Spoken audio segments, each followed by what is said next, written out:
I left my hometown and got on a train to a city I'd never been to, headed off to college. Nothing fancy, just a small private school with no big name, no acceptance letter, no send-off party, just a 24-hour train ride, feeling both excited and nervous, with only a vague idea of what was ahead. After graduation, I joined a herd of other grads, all of us charging into the job market like a bunch of zebras. To land a job, I polished my resume to perfection, even considered listing every award I'd won since grade school, anything to give myself a leg up. But no matter how good they looked, most of my resumes barely got a glance before getting tossed. That whole job search beat down my confidence hard. Sometimes I'd think, maybe if I'd never gone to college, I wouldn't feel so frustrated right now. One of my dorm mates, Zhang Wei, was also struggling to find a job. We were both renting tiny rooms in a packed, run-down part of the city. After a while, it felt like we were totally cut off from the rest of the world. When we ran out of ideas, we decided to pool our money, rented a small tricycle cart, decorated it with some streamers, loaded it up with random stuff to sell, and started our little street business. I'd take the morning shift, and he'd take the afternoons. After a month and 3 days, we'd made $500. We split it evenly, and just to avoid handing each other $250, we used 50 of it to treat ourselves to a seafood dinner at a local joint. As we packed up our stuff that night, Zhang Wei turned to me and said, "I think I'm going south to try my luck." I told him, 1. No sketchy stuff. 2.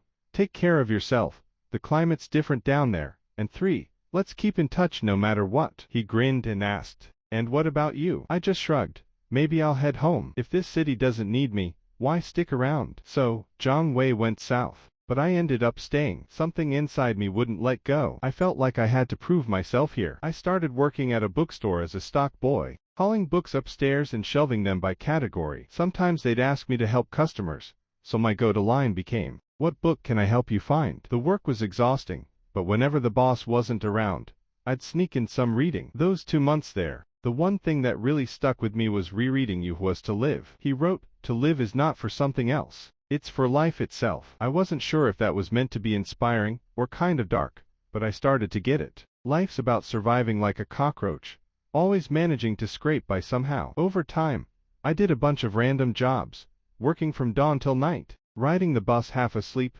grabbing breakfast at a stand, and running into work to clock in on time. This routine lasted a good 2 years. Whenever I'd rewatch that scene in King of Comedy, where Stephen Chow yells, "Struggle, work hard," at the ocean, I'd feel that in my bones. For people like us, it's that faint, flickering dream that keeps us going. Finally, one day, an industry mentor recommended me for a job at his company. My life got even busier, with work during the day and classes at night. My boss' favorite line was, "This work's terrible." But over time, his criticism eased up, and my pay went up bit by bit. One day, he even told me, "You're a smart kid, and you learn fast." 2 more years passed, and I'd managed to get a bit of a name for myself in the design world. One night, I was out with the mentor who'd helped me get my foot in the door. After a few drinks, he laughed and said, "You know why I recommended you, right? You've got guts." I laughed too and said, "There's this little firefly in front of me, always flickering, pushing me forward." He laughed and said, "You're such a romantic." He's the type who seems carefree but sees everything. I knew he understood,